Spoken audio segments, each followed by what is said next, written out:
great the play is, but can you see? Connor has the puck, made a great shot. One to the second, and that's the score. There it is. Oliver Connor gets the first score of the game. Takes the game over the early. It's Burley hit the three. Leo scores. Burley back another way for the Raiders. Burley shot. Score! Chelsea Vernon slides the back of the net from the face-off circle, and with 1:14 to go, the Raiders take a 3-2 lead.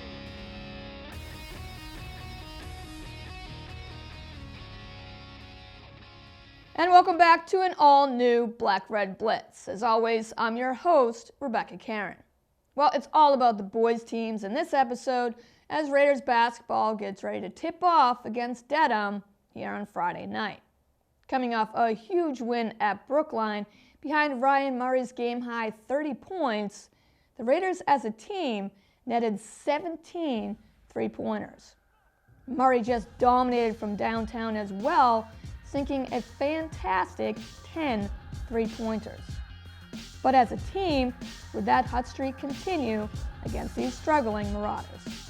So a somewhat uneventful opening quarter quickly passes by with the Raiders holding a 7-5 advantage. Ben Zimmerman looks to widen that lead further and does, sinking this shot from downtown. But Dedham answered, driving to the basket, getting points from Brendan Ruiz, and then Dylan Maida to give the Marauders the edge here, 13-10. Top of the key though, Max Guifrey shows no hesitation, driving in the lane and getting the runner to fall in, so this game remains tight here, 13-12 Dedham. So with Tri-Captain Max Guifrey dominating the offensive glass here in this second quarter, the Raiders are able to maintain that advantage for a while. But when halftime rolls around, Raiders only lead 20-17 after Iran Lagande's buzzer beater try drops in. Marauders so far are winless on the season, so with 3 points separating these two teams, points have been there for the Raiders, but there's something missing on the floor. Urgency and offensive energy has been somewhat lacking on the floor so far. So, who is going to light that spark? Well, Max Guifrey has certainly stepped up for the Raiders in the paint and keeping Wellesley in the game so far.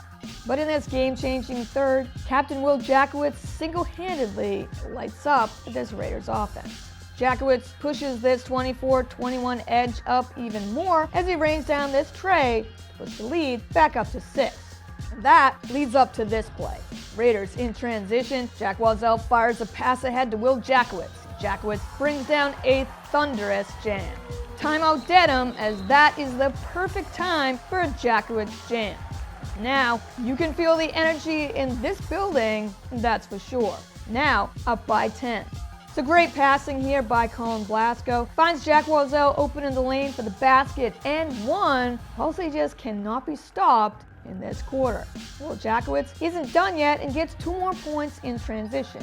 As 22 points will be poured on here by Wellesley in this third quarter alone. 12 of them coming from Will Jackowitz.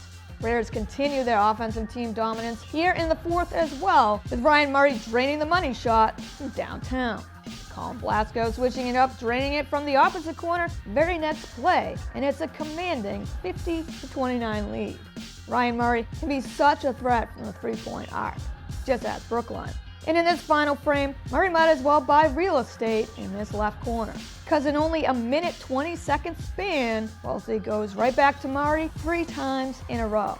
And it's 56-31 Wellesley.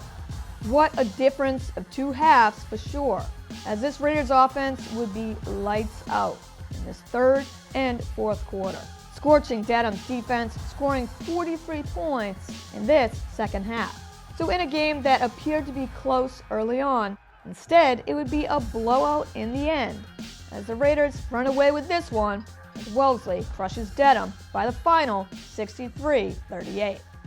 Well, after seeing Oliver Ames bury that game-winning score with just seconds to spare last Monday, Raiders hockey would quickly erase that tough loss with a shutout victory on the road at Brookline.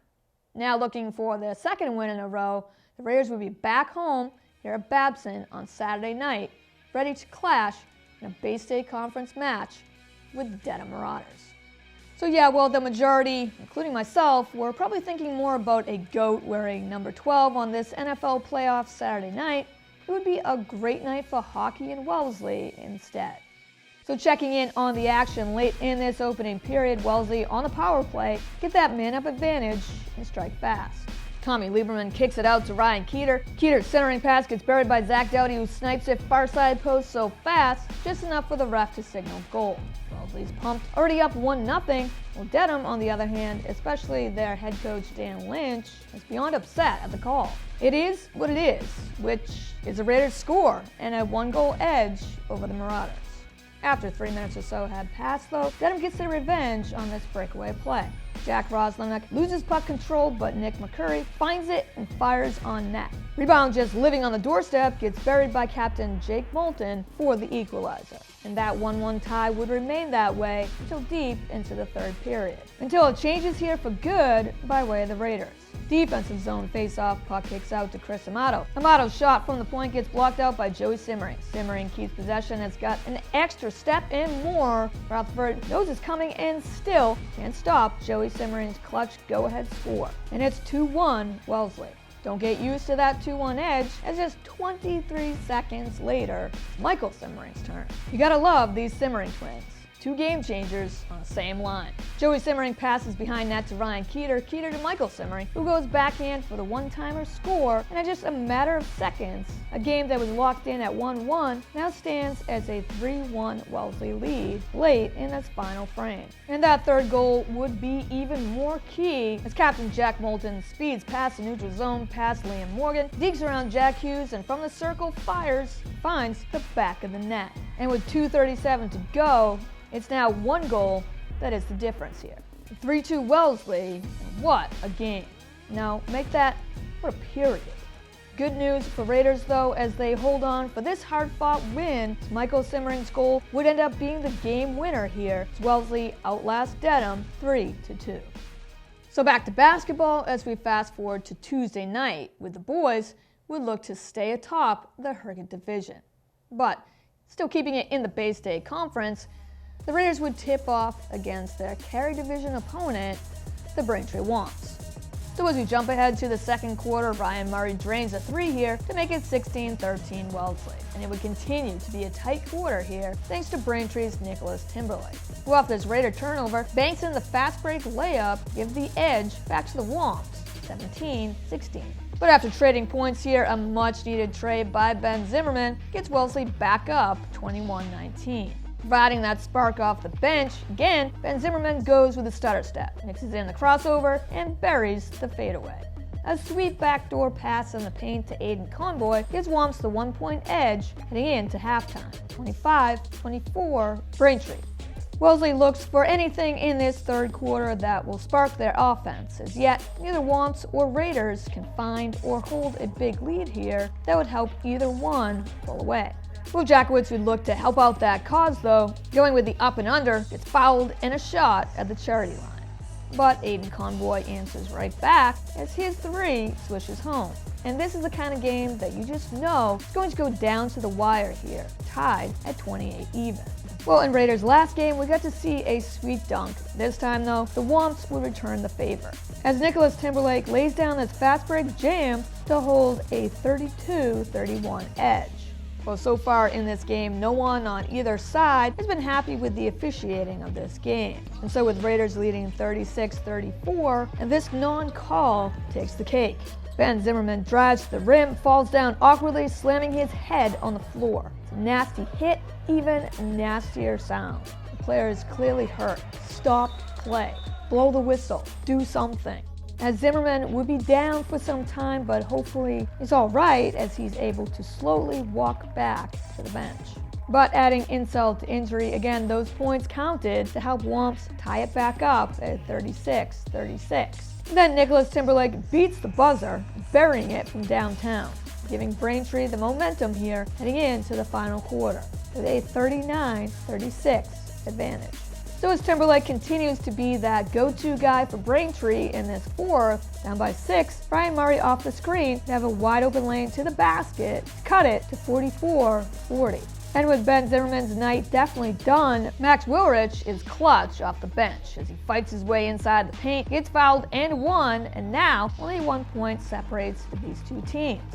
44-43 Wamps. But the rim throughout this game, and even more in this fourth, would not be kind at all to Wellesley down the stretch here. And that would be too much to overcome here for Wellesley. And so in a back and forth game that saw multiple lead changes, Braintree holds on to win this one as the Wamps pulled away here late in the game and never gave it back. Final score, Wamps 53, Raiders 46. Raiders boys hockey will be back on their home ice, ready for their next test as a tough Braintree squad standing atop the Kerry division in first place will come in to Babson. Now coming off that exciting 3-2 win over Dedham, Wellesley would look for that momentum to carry over into this game as well as we head into the opening period. But as we check into the action on the ice, there's a reason why the Wamps stand atop their division, as Raiders try to clear out, but the puck bounces off the boards to Steve Sirianni. Sirianni's shot gets blocked out. Rebound stays crease-side. Jack Sullivan centers it to Michael Stack, who is backhand for the one-timer. Michael Stack gives Wamps a 1-0 edge with just under 3 minutes to go in this first. But after Aiden Flynn goes bar down for this breakaway score that Wellesley is none too pleased is called a goal to begin with, it's much deeper in the second period where things get even more exciting. Wamps still hold that 2-0 lead, under a minute to go and the seconds quickly ticking away here. Liam Sage takes the pass in the neutral zone and flying down the ice, dekes around Jake Robertson, and Liam Sage goes top shelf for the third goal of the game for Braintree, as Wellesley's deficit just got bigger as his second is coming to a close.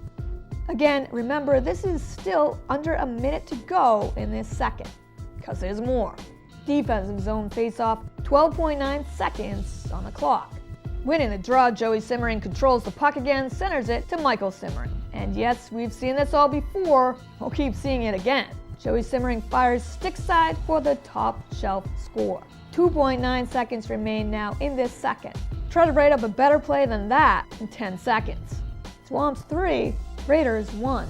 So in this third, Joey Simmering tries to erase the deficit even more on this play, but a pad save kicked out by goalie Owen Kadire gets one-upped by Kadire himself, with this nasty rejection to Ryan Keeter's putback try. Though allowing 3 goals so far, Andrew Hubbard has brought it tonight with some great saves. This one here would be another great rejection as Hubbard goes leg splits on ice, makes the stop despite knowing Ryan Cody is coming at him towards net. But with time running out, Wellesley has no choice but to go empty net here for the man-up advantage and hope for a score. But Derek Canavan makes that plan backfire as Canavan officially seals the win here with the empty netter score. So the Raiders battled in this one but could not overcome that early deficit. So the Wamps come into Babson and take this one away from Wellesley by the final 4-1. Well, that does it for this episode, but make sure to not miss out on any exciting Raiders action that's coming your way. For highlights, we'll check out Red Blitz. For full games, check us out on demand at wellesleymedia.org, our YouTube and Facebook pages at Wellesley Public Media, and of course right here on Comcast 9 and Verizon 39. It's Red Blitz. Thanks for watching, and always go Raiders.